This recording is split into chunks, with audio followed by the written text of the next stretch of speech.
Thank you again for your prayers in advance. So this is the third in a short series of videos picking up on some of the prophetic words that we felt the Lord gave us at the From Everywhere to Everywhere conference in November 2021.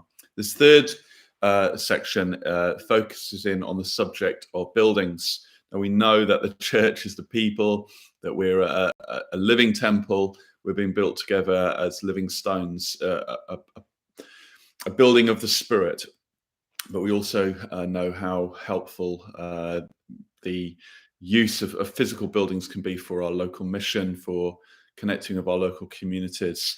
And one of the words that came to us said that there was a specific church amongst us who needed to be bold in stepping out in faith.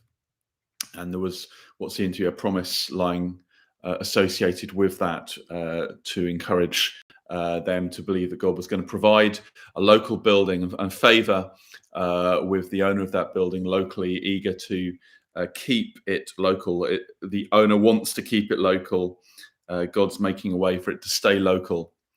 And so we just wanted to pray into that.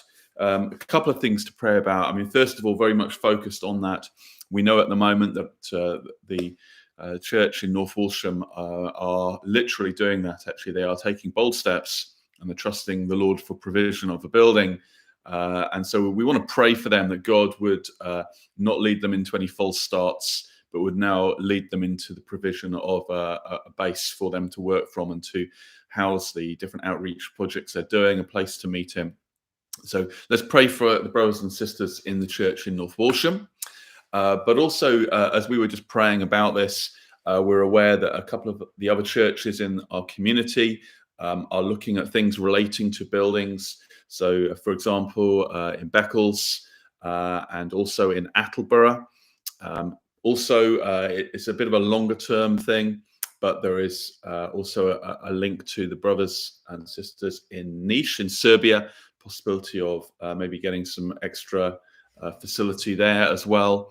Maybe not immediately, but there seems to be favour in that with the owner of the building neighbouring them. So we might pray for that too. And of course, it may be that even listening to this, you may feel particularly stirred to be praying for your own local church, or you may be aware of another church that also has got a real need for developing building infrastructure in some way for the sake of the mission. So let's pray for favour, for miraculous provision, for extraordinary generosity, that God would give us all the buildings that we need for meeting in and for multiplying the work into right across all the places we're working. Thank you so much for your prayers. God bless.